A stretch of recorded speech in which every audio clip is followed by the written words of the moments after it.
Okay, I think that, I know we're getting towards the end of the session, I think, so I think it would be good to see if anyone from the audience would like to, would like to chime in, either with a comment or a question.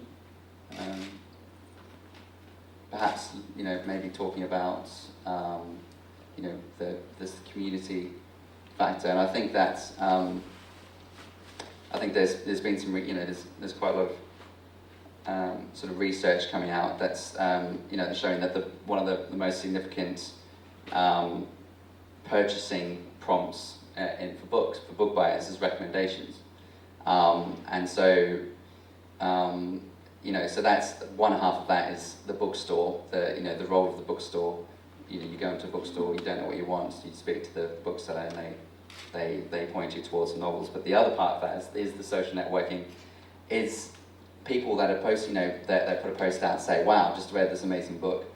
It's trying to cut through all of that noise, the thousands of events, and the music, the sea of music, and like in the UK you have Richard and Judy's a classic example that's always brought up as two TV personalities. They had a TV show and they started a book club and it was a phenomenon. And so I think people just need that recommendation, and so therefore it then goes back to connecting with the community.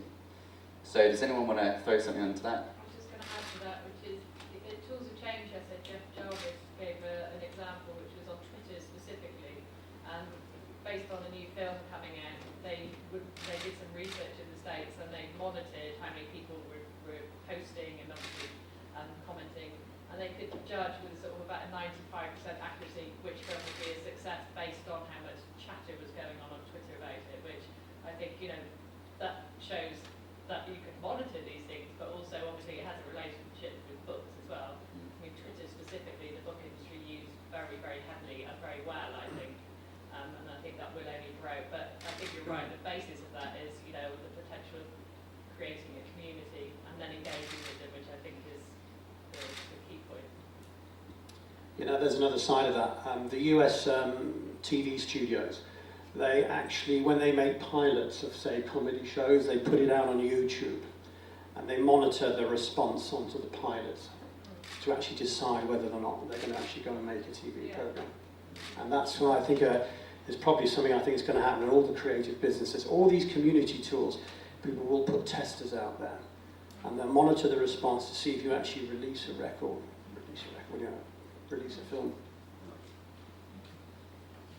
How are we doing for time? We nearly there? 10 minutes, okay. Okay, well, is anyone else? Yeah. I would like to know, in your opinion, to which end will lead this development of the digitalization of music? In terms of business, or even also in terms of the cultural level? Where will be the end point of this development? Yeah, I have some quite strong opinions about that. I think one thing is that we really need to clean up is copyright. There's been too much bullshit going on the last 10 years and it's really affected a lot of creative people. I think the technology companies like Nokia, Sony, Apple and so on have taken us all for a ride, particularly the music business. I think the ISPs, the broadband delivering companies, are also profiting from this, as is the mobile industry. There is legislation in place and it's not being enforced. There are two possibilities. Either you start to enforce the legislation, not against the end consumers, like the RIAA in America been suing individual people for $20,000 or whatever. That's nonsense, okay? Stop that rubbish. Go after the technology people who have made an absolute fortune selling their hand units with content. That's one thing. If you don't do that, then change the copyright law, but don't have this grey zone. The second, real coming back to your question, I think what will probably happen is you're going to have a lot of micro communities going up. I think it'll be to do with demographics on age. I notice, for example, older people, like myself, sort of, let's say the 40 plus, still tend to go out and buy music. They still go out and buy CDs. So I think there'll just be lots and lots of communities. But unless the copyright issue really gets resolved, there'll be no money. And that is a serious thing. Any views on that, Christof? Well, an end point, I hope, is not going to be reached. No, in terms of, no, please. No. I don't like it. So, I mean, it's a new technological level, and everybody gets used to it. And when you first, it gets like some research level, and then you know how it works, and then that's what I mean. It's a point where it's the state of the art. Mm-hmm. How to deal with it, how to, yeah. There is no two ways about it. Mirko has already pointed out. I think the main thing is to bring the ISPs in. The ISPs are today what our traditional distributors were. They distribute the content and they make a killing on that. And we, you know, they are the only ones generating income by distributing film, music, books, all of that stuff. And one day they will, and if any copyright law should be enforced, I mean, the legislation is actually there. You've said it. I can only repeat really what he said. But I think we've been working. We've been working towards trying to bring the ISPs to the table and sitting down with them and saying, look, people, the majority of files that are going, the traffic that goes over your broadband system is content that is sort of somewhat out there. And we'll have to work along them. And if it's just a distribution fee, I mean, that's what we get, a distribution fee. Otherwise, we will be sitting there like the beggar on the street and go, because no one has to give us money. And what it leads to is we're going to be able to invest in new talent. I can't, if I discover somebody who I think is absolutely talented and say, okay, go into the studio, work with this producer, do this, do that, make a video, all these things cost money, but if at the end of the day no one pays for it, obviously that leaves no choice but, oh, okay, so we can't really invest into new talent. If you're bringing ISPs or internet service providers to the table, I mean,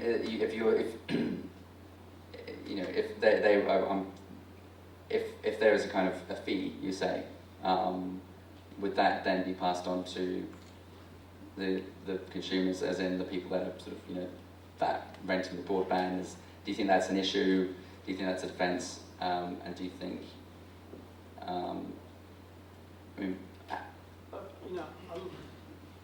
A lot of this has to do with perspective, okay? I mean, I used to work in a record company, and we had an A&R meeting one time, and the boss of the company said, people spend more money buying eggs every year than they do buying CDs. Have you ever heard anyone complain about the price of eggs?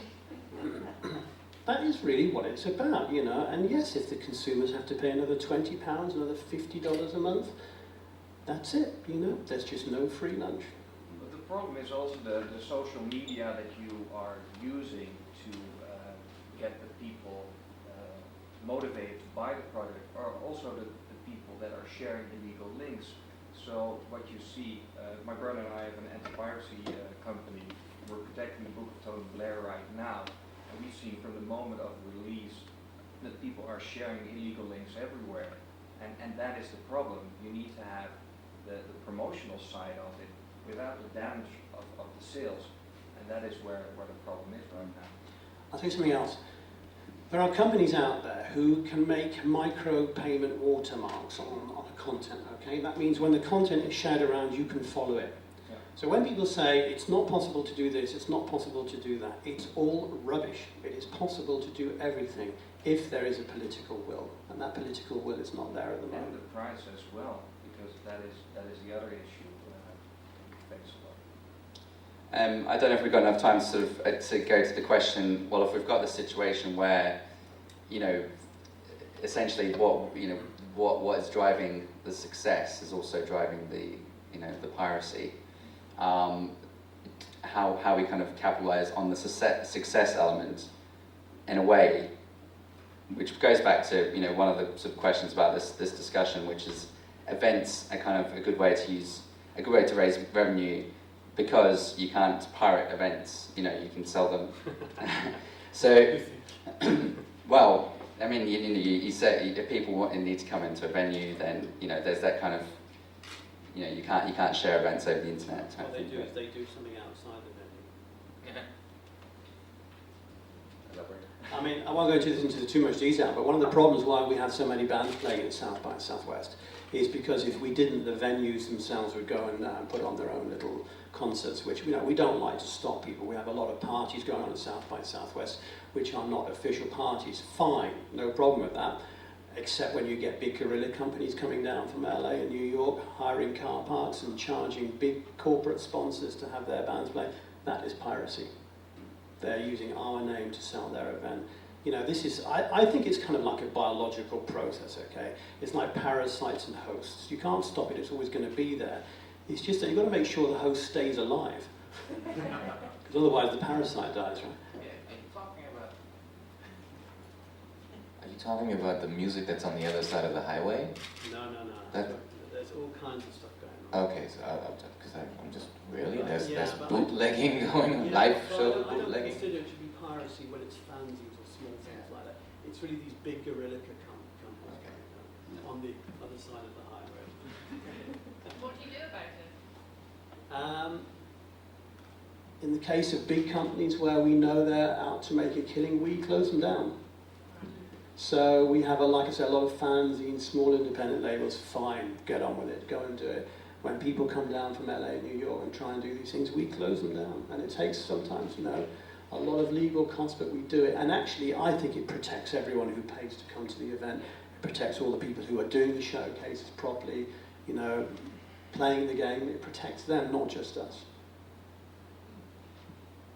Well, it's a fascinating topic and an ongoing one. It's it's in constant evolution, constant flux,